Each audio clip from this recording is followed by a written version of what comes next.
साथियों, जय भीम। जय भारत, जय संविधान।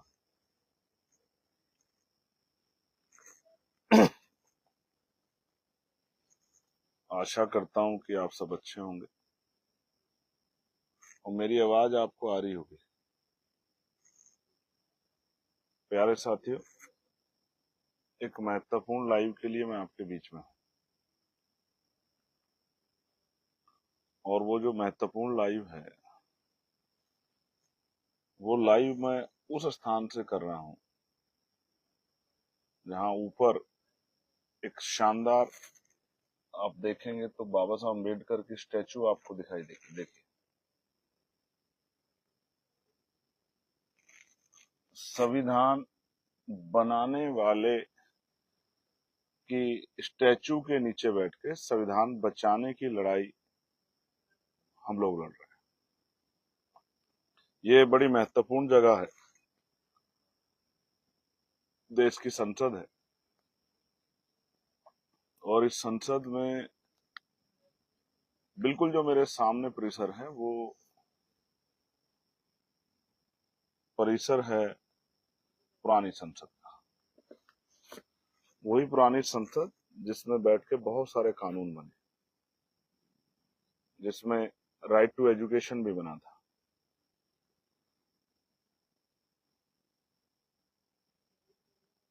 शिक्षा का अधिकार, जो कहता है कि 6 से 14 साल के बच्चे को शिक्षा अनिवार्य है। और आज जब हम लोग आंदोलन कर रहे हैं तो भी हम लोग शिक्षा पे ही आंदोलन कर रहे हैं। शिक्षा, पेपर लीक, निष्पक्ष परीक्षा, ये सब शिक्षा का ही विषय है, शिक्षा से जुड़ा हुआ है। और मेरा इस आंदोलन में जुड़ने का सबसे महत्वपूर्ण रीजन ये था कि शिक्षा मेरा फेवरेट सब्जेक्ट है। आप जानते हैं भीम आर्मी का स्थापना दिवस आज है और भीम आर्मी का जो विजन है उसमें शिक्षा बड़ी इंपॉर्टेंट है। और हमने भीम आर्मी पाठशालाएं खोली थी, आपको याद होगी, मेरे बहुत सारे पुराने साथियों को याद होगी। संविधान की रक्षा और भीम आर्मी पाठशाला, ये दो बड़ी महत्वपूर्ण चीजें थी जो हमारे लिए बड़ी महत्वपूर्ण थी, जिन पे हम लोग बार बार कहते थे कि भीम आर्मी संविधान का रक्षक दल है और हम लोग बुनियादी शिक्षा को, प्राइमरी शिक्षा को मजबूत करेंगे, इसलिए अपने पाठशालाएं खोली। तो मैं अब महत्वपूर्ण लाइव की तरफ आगे बढ़ते हुए जो सीनियर साथी, क्योंकि आज स्थापना दिवस है, मैं उनको पुनः बधाई देता हूँ, मंगल कामनाएं भी करता हूँ उनके लिए और अपने इस महान संगठन के लिए प्रार्थना करता हूँ महापुरुषों से, कुदरत से, कि ये दुनिया का सबसे शक्तिशाली सामाजिक संगठन बने और लोगों को जागरूक करने में और उनके दुख तकलीफें कम करने में, उनको न्याय दिलाने में, उनको जागरूक करने में बड़ा योगदान है। और ऐसे भीम आर्मी भारत एकता मिशन सदियों सदियों अमर हो जाए, इसमें काम करने वाले लोगों का सम्मान दिन रात बढ़े और वो तरक्की करें, वो सारे परिवार। मैं अपनी बात को शुरू करते हुए बहुजन समाज में जन्मे सभी संतों, गुरुओं और महान पुरुषों को नमन करता हूं और मैं चाहता हूं कि आज ये मेरी बात उन सब तक भी जाए जो मुझे किसी कारण से नहीं सुन पा रहे थे, उन तक भी जाए। मेरी इच्छा है कि उन तक ये बात पहुंचे और वो इस बात को सुने कि बेसिक रीजन, वो जो अन्याय हुआ वो तो है ही, लेकिन मैं किस तरह देखता हूँ इस पूरे उसको। मैंने इस पे कुछ काफी रिसर्च किया। आज आंदोलन में रहते और कोई काम तो था नहीं, तो बहुत सारा पढ़ा और मैंने जो लिखा, जो उस तरह से बनाया, उसके बावजूद मैं कह सकता हूँ कि आपको आज जब मुझे आप सुनोगे तो शायद आपको समझ आएगा कि मैंने जो डिमांड रखी है कि पेपर लीक सबसे बड़ा देशद्रोह, ये मांग क्यों की है। देशद्रोह एक बड़ा विषय, तो इसलिए मैंने ये डिमांड की है कि आज देश के युवाओं का भविष्य जो खतरे में है, जिसपे सबसे बड़ा हमला हो रहा है, और वो हमला क्या है, पेपर लीक। ये कोई साधारण अपराध नहीं है, इसको हम लोग साधारण अपराध की संज्ञा में नहीं ला सकते। ये सबसे बड़ा देशद्रोह है। क्यों? इस बात को आप समझिए। जो लोग पेपर लीक कराते हैं वो सिर्फ पेपर नहीं लीक कराते, वो नौकरियों को बेचते हैं। और जब वो नौकरियां बेचते हैं तो सिर्फ एक दो 150 हजार 2000 बच्चों का भविष्य नहीं, सारे सिस्टम से खिलवाड़ करते हैं। भारत की संविधान की मूल भावना से, संवैधानिक अधिकारों से, अवसर की समता से, वो संविधान से खिलवाड़ करते हैं, इसलिए देशद्रोह है। सपोज दैट किसी बच्चे ने बहुत मेहनत की और उसका हक छीन के पेपर लीक करा किसी और आदमी को मिल गया, और वो बच्चा जो है उसके बाद किस तरह की परिस्थिति से गुजरता है, मानसिक। मैं क्योंकि रात भर बारिश में भीगने में से मेरा गला बैठ गया है, हो सकता है कई बार मैं ऐसी चीज कह जाऊं उसको समझने में आपको दिक्कत हो, तो मैं कोशिश करूंगा कि धीरे धीरे अपनी बात को आपको समझाऊं, जिससे कि मैं पूरी बात कह पाऊं और पूरी बात समझ पाऊं। प्यारे साथियों, मैं यहाँ संसद में धरने में बैठा हूं। हालांकि ये भी एक वो है कि मैं जाकर जंतर मंतर या कहीं और भी धरना दे सकता था, लेकिन जो काम मैं अकेला कर सकता हूं उसके लिए मैं बहुसंख्यक साथियों क्यों परेशान करूं। जंतर मंतर पे ऑलरेडी प्रोटेस्ट चल रहा है। इस प्रोटेस्ट से क्या हुआ आप जानना चाहते हैं? तो जानिए ये कि जो कल नहीं निकला था वो आज निकला है। जो कल डर रहा था कि कोई बड़ी घटना हो जाएगी, किसी की जान चली जाएगी, ये हो जाएगा, वो हो जाएगा, हम क्यों बीच में जाएं, हमें क्या मतलब है, ये तो उस संगठन का आंदोलन है, ये तो उस पार्टी का आंदोलन है, तो ये है वो है, ये युवाओं का आंदोलन है, किसी पार्टी का आंदोलन नहीं है। और मैं पहला शख्स था जिसने कहा कि पार्टी बाहर छोड़ के आना, झंडा बाहर छोड़ के आना, सामाजिक झंडे लेके आना, महापुरुषों की तस्वीरें लेके आना, तिरंगा लेके आना, इस प्रोटेस्ट को कामयाब करना, ये मैं पहला ऐसा आदमी था। तो आज आप देखो बड़ी हलचल है। ये क्यों कल क्यों नहीं थी? आप देखो परसों क्यों नहीं थी? अगर आप सबको इतना ही प्रेम था इस आंदोलन से, तो परसों आपने इतनी भागदौड़ क्यों नहीं की?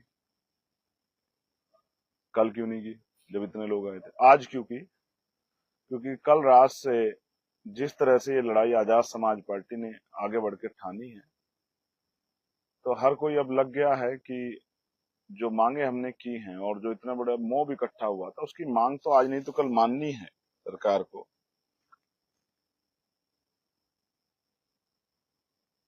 लेकिन अब सरे की भी होड़ लगी है कि हमें भी सरे मिल जाए। मिलना चाहिए सब लोग को, जो 1 इंच भी चलेगा उसको भी सरा मिलना चाहिए। बस मुझे सरे की आवश्यकता नहीं है। मैं उन बच्चों की, अब भी मेरी आंखों में वो दर्द घूम रहा है जब उनके सर फटे, वो फटे सर से मेरी तरफ दौड़ेगी, भैया लाठीचार्ज हो गया, खून टपक रहा था। कल इस सरकार के इशारे पे पुलिस ने, और पुलिस के साथ कुछ ऐसे लोग जो वर्दी में नहीं थे, उन्होंने खून की होली जैसा कुछ कार्यक्रम किया, होली खेलने वाला खून। और मुझे तकलीफ है, जो वीडियो मैंने आज पोस्ट भी की है, जिस तरह से बेटियों के साथ, मैं वर्दी का इतना सम्मान करता हूं, लेकिन जिस तरह की हिंसा हुई, अपमान हुआ, जिस तरह से उनके प्राइवेट जो है स्थानों पे उनको जो है डंडे मारे गए, वो वीडियो में दिख रहे हैं। जिस तरह से उनको थप्पड़ मारे गए और भी तमाम तरह की चीजें, वो इस बात का उदाहरण है कि ये जो कुंठित मानसिकता है महिलाओं के प्रति, ये अच्छी नहीं। और आपस में मतलब प्राइवेट जगह डंडा मार के महिलाओं को, बेटियों को, और मुस्कुरा रहे हो आपस में, वो वीडियो भी मैंने देखी। और मैं आपको विश्वास दिलाता हूं कि मैं उन पे कार्रवाई के लिए भी जाऊंगा। उनकी वीडियो निकाल के उनके लिए उनके खिलाफ एफआईआर कराऊंगा। जिन लोगों ने ये किया है, क्योंकि वो उनके चेहरे आ रहे हैं, और ये दिल्ली है, देश की राजधानी, यहाँ एफआईआर लिखी जाएगी। ये इसमें मैंने सजा में भी कुछ प्रावधान बढ़ाने की मांग की है कि इसमें उम्र कैद हो, कम से कम उम्र कैद, जिसको क्योंकि आजकल पैसे वाले लोग जो भ्रष्टाचार करते हैं वो आसानी से निकल आते हैं बाहर। ये खतरनाक है। तो इसलिए मेरी मांग है कि इसको, जैसे आज देश के प्रधानमंत्री ने, आपके बैठने का इतना असर है कि आप प्रधानमंत्री जी ने भी आज कहा और कल के प्रोटेस्ट का कि भाई जो है हम लोग इस पे नीट पे बड़ा काम करेंगे, पेपर लीक को ये करेंगे, सब चीजें युवाओं के भविष्य खिलवाने की, ये सब बोलना पड़ रहा है क्योंकि नौजवान जाग रहा है। बात दूर तक जा रही है। आज इंदौर में प्रोटेस्ट चल रहा है, मेरी बच्चों से बात हुई थी। और राजस्थान में तो लगातार हो रहे हैं, पंजाब में भी हो रहे हैं, हरियाणा थोड़ा सा भी पीछे है लेकिन हरियाणा भी आगे आ जाएगा समय के साथ, उत्तराखंड भी आ जाएगा, झारखंड, बिहार तो चल ही रहा है, बिहार और मध्य प्रदेश भी चल रहा है, लेकिन आ जाएगा, बिहार भी आ जाएगा, झारखंड भी आ जाएगा। दिल्ली तो आप देख ही रहे हैं, दिल्ली तो सजा हुआ है।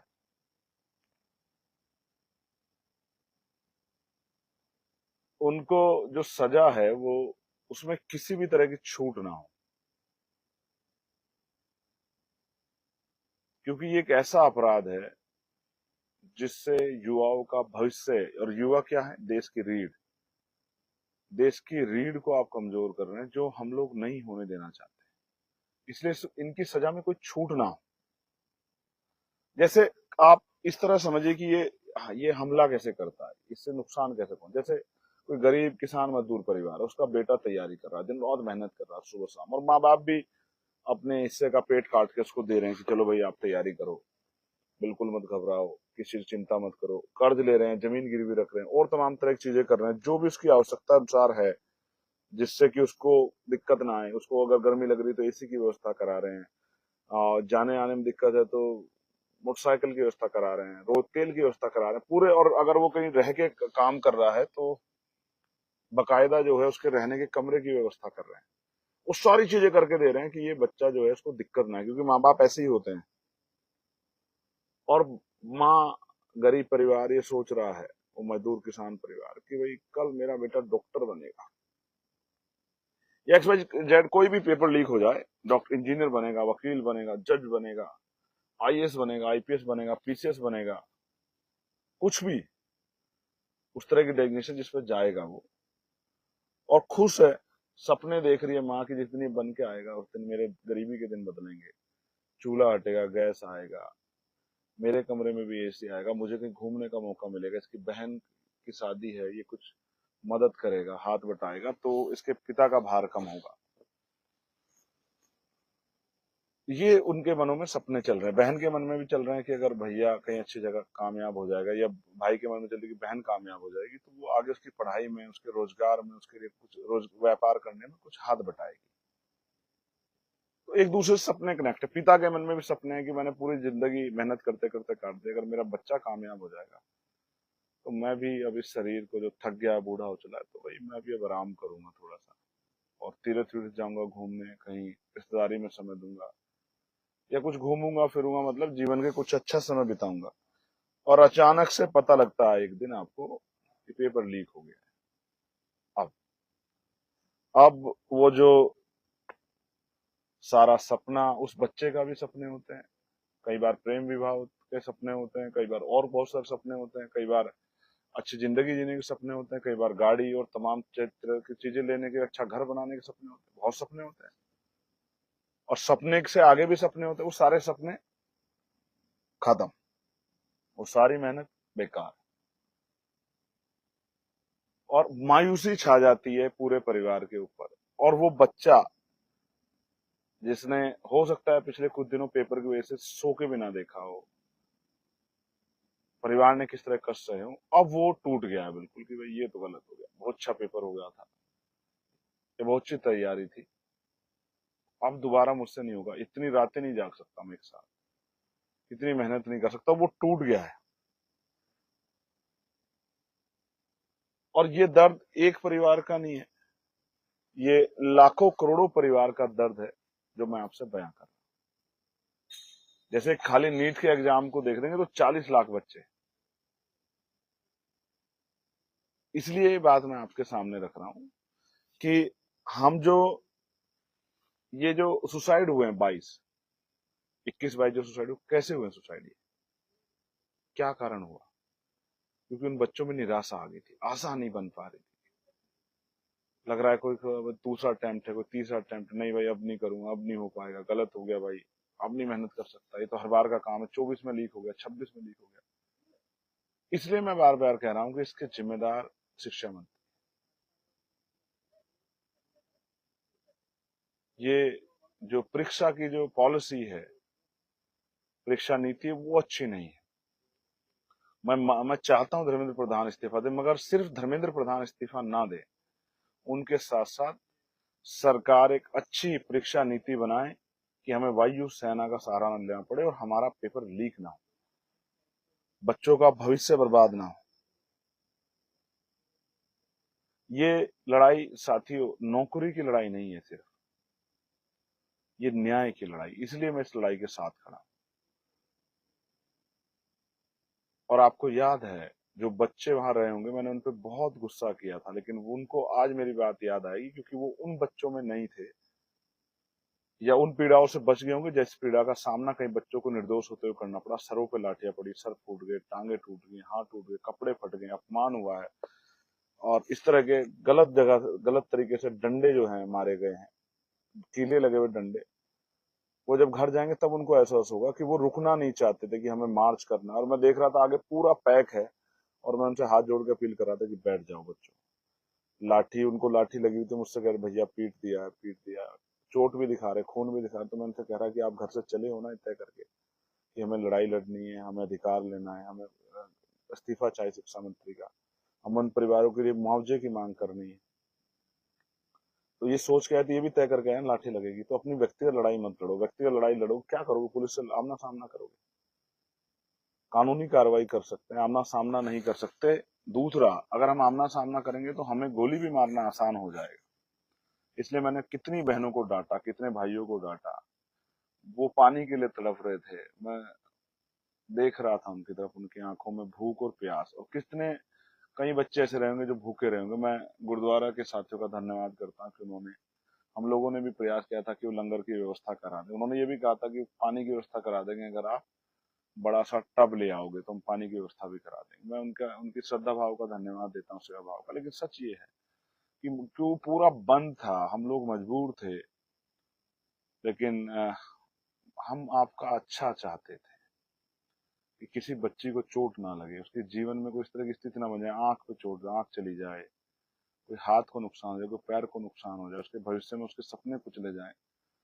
तो आप मुझसे नाराज हो सकते हैं इस बात से कि भाई भैया ने जो है हमें डांट दिया, जाने नहीं दिया, लेकिन आप नहीं समझ सकते। जहां मैं खड़ा था वहां कम से कम 1 लाख बच्चे थे जहां मैं खड़ा था, और मैं उनको कई हिस्सों में रोक के, कसमा धर्म देते हुए, समझाते हुए रोक के आया, उनको विश्वास दिलाते कि आपकी मांग मानी जाएगी। प्यारे साथियों, ये जो लड़ाई है, ये लड़ाई है उन माँ बाप के आंखों की चमक जिंदा रखने की, मजबूत रखने की, बढ़ाने की, जिन माँ बाप ने सपने देखे अपने बच्चों को पढ़ाते। ये लड़ाई है उन बच्चों की जिन्होंने सपने देखे खुद के लिए। वो लड़ाई है उन करोड़ों परिवारों की जिन्होंने अपने एक बच्चे को कुर्बान करने के लिए कई बार अच्छे कपड़े नहीं खरीदे, अच्छे जूते नहीं बनाए, घर का कोई काम रोक दिया, अपने लिए सुविधाएं नहीं रखी। कई बार हम जब मूवियाँ देखते हैं, जब हम सोनम भाई की बात करते हैं, मैं सोनम भाई के लिए भी, मुझे पता लगा भी कि मेदांता उनको शिफ्ट कर रहे हैं, ऐसा ऑर्डर आ गया है, तो मैं उनके लिए भी अच्छे स्वास्थ्य की प्रार्थना करता हूँ। लेकिन आप समझो, आप जब सोनम भाई को देखोगे तो 3 इडियट को भी आपको याद आएगी।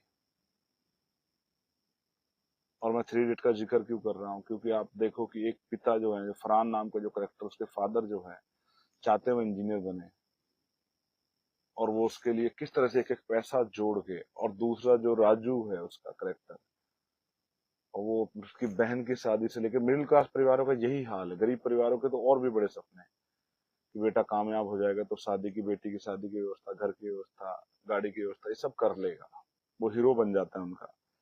इसलिए मैंने महसूस किया कि ये एक बड़ा सपना था, इसलिए उस आपको सुरक्षित रखना जरूरी था।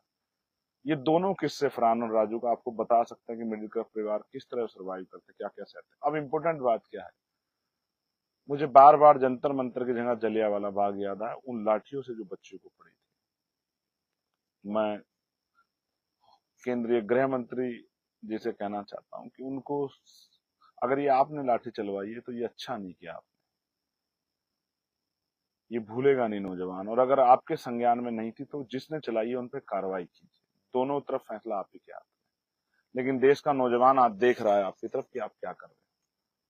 तो आपने संवाद में देरी की, इस वजह से सब हुआ, इसलिए आप बराबर के दोषी हो। सरकार के, पूरी सरकार दोषी। अगर संवाद करते तो ये दिन नहीं देखना पड़ता। कितने बच्चों को चोट दी। मुझे पुलिस के भाइयों की चोट की तकलीफ है, मुझे उन बच्चों की भी चोट की तकलीफ है। इस सबसे इंपॉर्टेंट बात कि ये लड़ाई अब निर्णायक तरफ चलेगी, आगे बढ़ेगी। तो मैंने तय किया कि हम लोग देश भर में 25 तारीख को सभी जिला मुख्यालयों पे ज्ञापन देंगे पेपर लीक की घटना को, और जो दिल्ली में लाठीचार्ज हुआ उस घटना को भी उससे जोड़ते हुए, उस हिंसा को जोड़ते पूरे देश भर में जहां जहां हमारे कार्यकर्ता, मैं अपने भीम आर्मी के साथियों से भी अपील करूंगा, जहां जहां उनका संगठन है, अपने अध्यक्ष जी से, राष्ट्रीय प्रभारियों से, सब प्रदेश अध्यक्षों की, वो सब मिलके, बाकी वो उसको बड़े पैमाने पर अपने आप ब्रीफ कर देंगे। सब लोग, सब समझदार हैं। सभी जिला मुख्यालयों पर ज्ञापन दें एकजुट होकर। देश के नौजवान जो 51% है उनको इस पीड़ा से निकालने के लिए, उनकी मदद करने के लिए। और उत्तर प्रदेश में हम लोग इसमें मौलाना जोहर यूनिवर्सिटी, क्योंकि वो भी एजुकेशन से जुड़ा विषय है, उसको भी हम लोग इसमें जो है ज्ञापन में ऐड करेंगे। क्योंकि उस यूनिवर्सिटी को भी सिर्फ इसलिए तोड़ा जा रहा है कि कोई उस गरीब यूनिवर्सिटी से कोई गरीब बच्चा डॉक्टर, इंजीनियर, IAS, IPS, वकील, जज ना बन जाए। शिक्षा के खिलाफ है ये सरकार, इसलिए 94,000 स्कूल बंद किए इसने। इसलिए निर्णायक ये कि 25 तारीख को हम लोग, क्योंकि मैं देख रहा हूं जिस तरह सरकार का रुख है, ये वहां 30 दिन तक इन्होंने वार्ता नहीं की है। ये छोटे नहीं होना चाहते, ये ईगो में रहना चाहते हैं, ये आंदोलन की गरिमा को गिराना चाहते हैं, ये कमजोर करना चाहते हैं, ये चुप्पी रखना चाहते हैं, ये दिखाना चाहते हैं कि हम बहुत ताकतवर, लेकिन इनको ये नहीं पता कि आप हमेशा ताकतवर नहीं रहोगे। इसलिए हमने तय किया है कि 25 तारीख को हम लोग सभी जिला मुख्यालयों पर ज्ञापन देंगे। ज्ञापन की सूची, ज्ञापन का प्रारूप आपके पास पहुंच जाएगा प्रदेश भाई। आपने मुझे सुना, मैं आपका आभारी हूँ। मैं आपके मंगल कामनाएं करता हूँ। जो बच्चे घायल है उनके अच्छे स्वास्थ्य के लिए, और जो बच्चे घर नहीं पहुंचे, जैसे मेरे पे कहीं सूचना आई थी, ऐसी कहीं भी तो हमें बताइए, हम उसकी जानकारी करेंगे। लेकिन हम हमेशा युवाओं के साथ हैं, ये बात मैं आपको बताना चाहता हूँ। राजनीति से ऊपर उठे और ये आंदोलन आपका मजबूत हो, सरकार पर जल्दी सोचे, इसलिए हम लोग जो है 25 तारीख को ज्ञापन देंगे। पूरी तैयारी का सभी जिला मुख्यालय। धन्यवाद। जय भीम, जय भारत, जय संविधान, जय मंडल, जय जोहार, जय जवान, जय किसान, जय लोकतंत्र, जय विज्ञान। मैं आपका भाई चंद्रशेखर आजाद, हमेशा आपके साथ। और अभी मैंने बताया कि हम लोग कहाँ हैं, वो जगह है बड़ी ऐतिहासिक जगह, जहाँ ये स्टैचू ही अपने आप में दुनिया में बड़ी प्रचारित प्रसारित है, बाबा साहब अम्बेडकर की। बस इसी के नीचे बैठ के और आप की लड़ाई को, अपनी लड़ाई को मजबूत करने के लिए संघर्ष करें। धन्यवाद।